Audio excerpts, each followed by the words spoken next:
आप सभी श्याम भक्तों को जय श्री श्याम।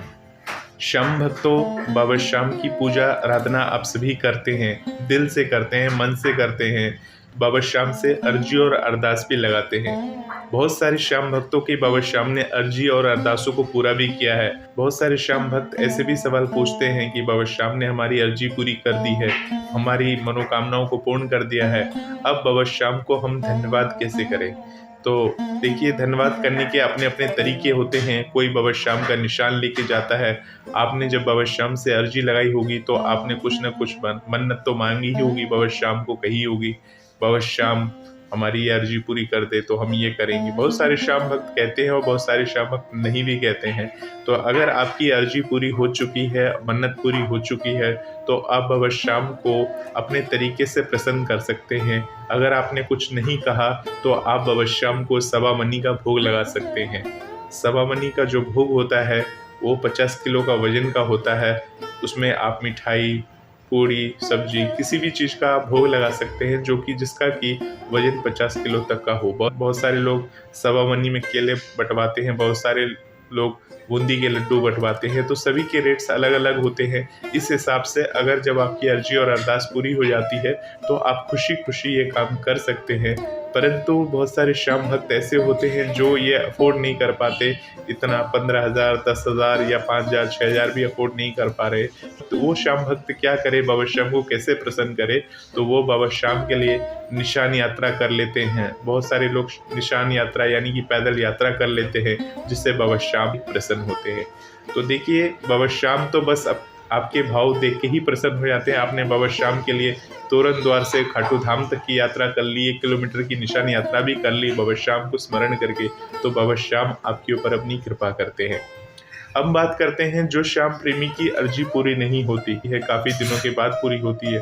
तो देखिए श्याम भक्तों, जिन श्याम भक्तों की अर्जियाँ बाबा पूरी नहीं करते हैं या पूरी नहीं हुई, तो हो सकता है आपने जो भी अर्जी लगाई है या अर्जी आपने लगाई है, यानी हो सकता है कि आपकी कुछ त्रुटि हुई हो या आपने कुछ त्रुटि कर दी हो, जिसके कारण से अभी तक बाबा श्याम ने आपकी अर्जियों को पूरी नहीं की है।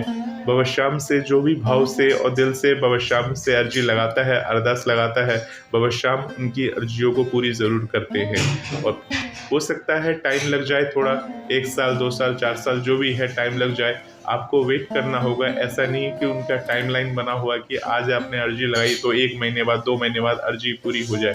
बहुत सारे लोग बताते हैं कि अगर 1 महीने के अंदर अर्जी पूरी नहीं हुई तो 3 महीने बाद फिर से बाबा श्याम को अर्जी लगाइए, 4 महीने बाद फिर से अर्जी लगाइए। क्या उनको बाबा श्याम ने ये बताया आके कि मैं अर्जी पूरी नहीं करूँगा तो 3 महीने बाद फिर अर्जी लगाना है? तो वो इस तरह से देखिए, भगवान जो है, भगवान पे विश्वास और भरोसा रख के आपने एक बार अर्जी लगा चुके हैं तो वो विश्वास कायम रहना चाहिए। भरोसा आपके बनाए रखे बाबा श्याम के ऊपर। अब भगवान के ऊपर है कि आपकी अर्जी को पूरा करना है या नहीं करना है। अगर मान लीजिए आपकी अर्जी कहीं से पूरी नहीं हो पाती है, नहीं हुई, तो ऐसा क्या आपके साथ गलती हुआ, आपने क्या अपने पास्ट में ऐसी गलती की है जिसके कारण से आपकी बाबा श्याम ने अर्जी पूरी नहीं हुई है, जिसके कारण से बाबा श्याम ने आपकी अर्जियों को पूरा नहीं किया। तो इसके पीछे कुछ ना कुछ कारण हो सकता है, और ये कारण तो आप खुद ही जानते होंगे कि इसके पीछे क्या कारण हो सकता है। तो उस कारण के लिए आपको बाबा श्याम से दरबार में आके क्षमा मांगना है, क्षमा याचना करनी है बाबा श्याम से क्षमा याचना करके, और ये बाबा श्याम से कहना है कि ऐसी गलती मेरे से कभी दोबारा नहीं होगी। और ये गलतियों को क्षमा याचना करने के बाद ही बाबा श्याम से अर्जी और अरदास को लगाना चाहिए। इसके साथ आप सभी श्याम भक्तों को बता दें कि बहुत सारे लोग ऐसे होते हैं जो धन से रहित होते हैं, यानी कि धन की दिक्कतें होती हैं, धन नहीं होता। वो हमेशा भगवान को कोसते हैं कि भगवान ने हमें क्या दिया, क्या नहीं दिया। तो श्याम भक्तों, आज मैं आपको एक ऐसी प्रेरणादायक बात बताने जा रहा हूँ। इस वीडियो को लास्ट तक देखिएगा, जिससे आपको इस प्रेरणादायक कहानी के बारे में पता चल सके और आपकी विश्वास और आस्था भगवान के प्रति बढ़ सके। देखिए श्याम भक्तों, आपने हो सकता है ये कहानी सुनी हो, परंतु क्या है कि अगर आप एक बार सुन लेते हैं तो इस वीडियो को दूसरों को भी शेयर कर सकते हैं, उनको भी बता सकते हैं। तो आपको बता दूं कि एक व्यक्ति था जो कि हमेशा रोता रहता था, हर वक्त ये परेशान रहता था। उसके पास धन की बहुत कमी थी, हर वक्त एक ही रटे लगा रखता था कि मेरे पास क्या दिया बाबा ने, मेरे पास कुछ भी नहीं है। हर वक्त एक यही गान करता रहता था। तभी क्या हुआ, एक धर्मात्मा पुरुष वही रास्ते से निकल रहे थे और उन्होंने उनसे पूछा कि तुम रो क्यों रहे हो, इतनी तेज तेज चिल्ला चिल्ला के भगवान को कोस क्यों रहे हो, भगवान के प्रति अपशब्द क्यों बोले जा रहे हो। तो उस धर्मात्मा व्यक्ति ने उस बंदे से पूछा, तो उस बंदे ने ये जवाब दिया कि भगवान ने मुझे कुछ भी नहीं दिया, मेरे पास कुछ भी नहीं है, ना धन है, दौलत है, कुछ भी नहीं है मेरे पास। और मैं क्या है, इतने सारे लोग जो हैं देखिए, सबके पास गाड़ी है, कार है, बंगला है, सब अपनी अपनी गाड़ियों में घूम रहे हैं, गाड़ियों से आते हैं जाते हैं, और मेरे पास तो कुछ भी नहीं दिया भगवान ने। तो मैं भगवान को इसलिए कोस रहा हूँ क्योंकि मैंने काफ़ी समय से भगवान के दरबार से जुड़ा हूँ और आज तक मेरी मनोकामना भगवान ने कभी पूरी नहीं की। और इसलिए मैं भगवान से यही कहता हूँ कि भगवान आपने मुझे क्या दिया क्या नहीं दिया। तो उस धर्मात्मा व्यक्ति को उसकी बातें सुनकर काफ़ी गुस्सा आया और मन में काफ़ी उसके प्रति नफरत भी पैदा हुआ, परंतु उसने उसकी परीक्षा लेने के लिए सोची। उसने कहा, चलो भगवान ने तुम्हें क्या दिया क्या नहीं दिया इसके विषय में तो मुझे नहीं पता, परंतु अब मैं तुम्हें बताता हूँ कि भगवान ने तुम्हें क्या दिया। उसके बाद उस धर्मात्मा व्यक्ति ने उससे एक पूछा कि मेरी बेटे की किडनी खराब है, क्या तुम अपनी किडनी दे सकते हो? उस किडनी के बदले मैं तुम्हें 10 लाख रुपए दूंगा। एक किडनी दोगे तो 10 लाख रुपए दूंगा, और अगर दोनों किडनी देते हो तो 20 लाख रुपए दूंगा। तो चलो तुम्हारे पास 2 किडनियां हैं, 2 किडनियों में से कम एक किडनी मुझे दे दो, तो कम से कम मेरे बेटे की जान बच जाएगी, जिससे तुम्हारे मैं 10 लाख रुपए दे सकता हूँ। तो वो आदमी अब सोच में पड़ गया कि मुझे क्या करना चाहिए, किडनी दूं या ना दूं। फिर वो चुपचाप हो गया। उसने बोला, ये कैसी बात कर रहे हो, किडनी मैं कैसे दे सकता हूँ, अगर मैं तुम्हारे बेटे को किडनी देता हूँ तो मैं कैसे जी पाऊंगा। उसने कहा, धर्मात्मा पुरुष ने, कि एक किडनी पे आदमी जी सकता है, उसकी कोई चिंता ना करें, एक किडनी पे आप तुम जी सकते हो तो एक किडनी तुम दे सकते हो। तो अब वो फिर सोच में पड़ गया और उसके बाद उसने जवाब दिया, क्या तुम मुझे बेवकूफ़ समझते हो, मैं किडनी नहीं दे सकता। तो धर्मात्मा पुरुष ने कहा, एक किडनी के लिए मैं तुम्हें 20 लाख रुपए दे सकता हूँ, तो चलो अब तो दे सकते हो। फिर वो एक बार सोच में पड़ा।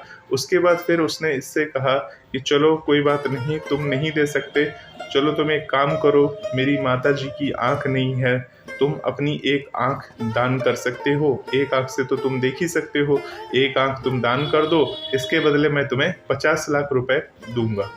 अब वो आदमी ने ये सोचा कि ये मुझे बेवकूफ़ बना रहा है, और उसने उसको झाड़ते हुए कहा, ये तुम क्या कह रहे हो, मैं अपनी कभी किडनी मांग रहे हो, कभी आँख मांग रहे हो, मैं तुम्हें भला ये क्यों दे सकता हूँ, और तुम ये सब चीज़ क्यों मांग रहे हो मुझसे।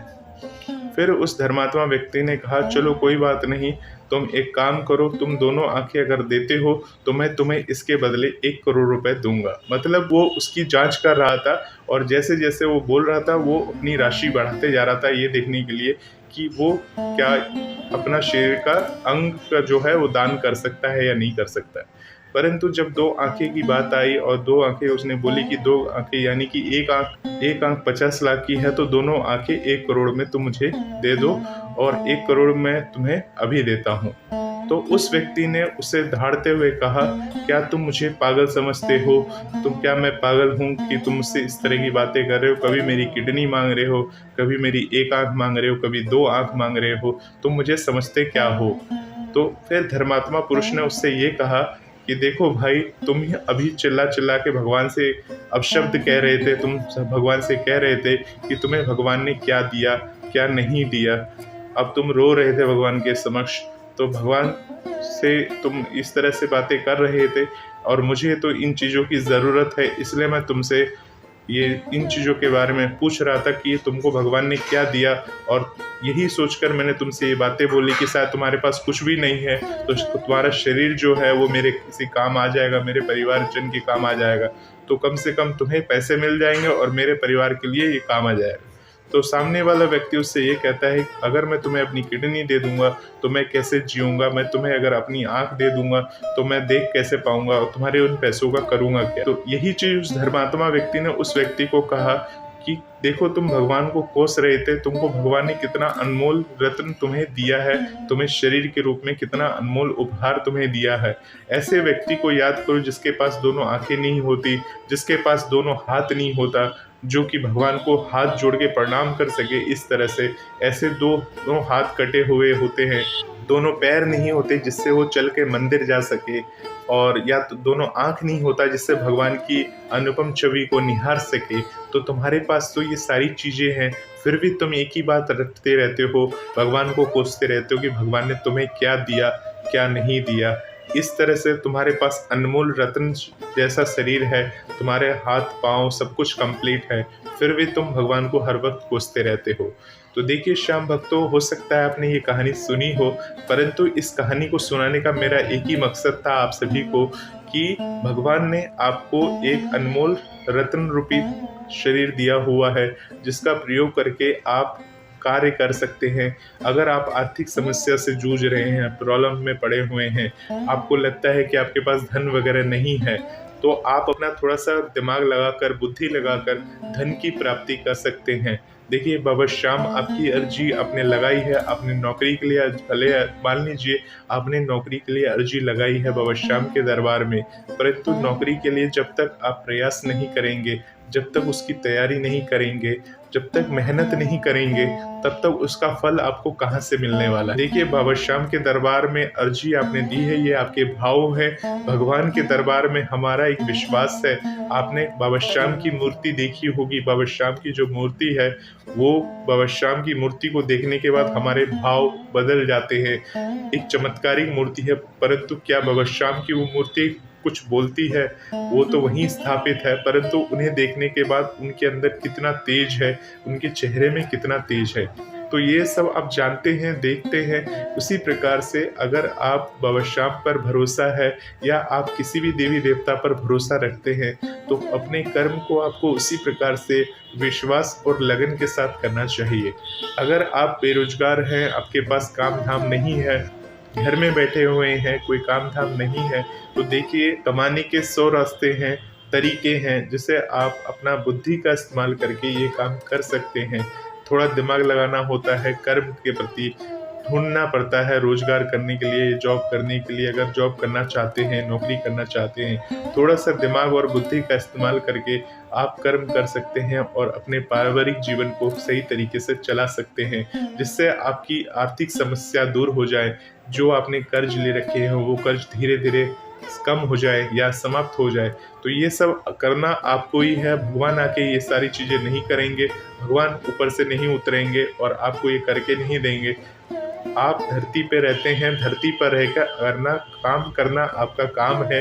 कर्म करेंगे तभी बाबा फल देंगे, और जब तक कर्म ही नहीं करेंगे तब तक बाबा फल क्यों देंगे। तो जैसे मैं आपको ये वीडियो बना के दिखा रहा हूँ, ये वीडियो बना के बता रहा हूँ, अब मैंने आपको ये सारी बातें बताई हैं, तो आपको थोड़ा समझ में आया होगा। ऐसा नहीं है कि आज समझ लिया और उसके बाद फिर छोड़ दिए। तो इन बातों को ध्यान में रखें, तो बाबा श्याम की असीम कृपा आप सभी पर होगी। मिलते हैं एक नए वीडियोज़ में, तब तक के लिए आप सभी श्याम भक्तों को मेरा जय श्री श्याम।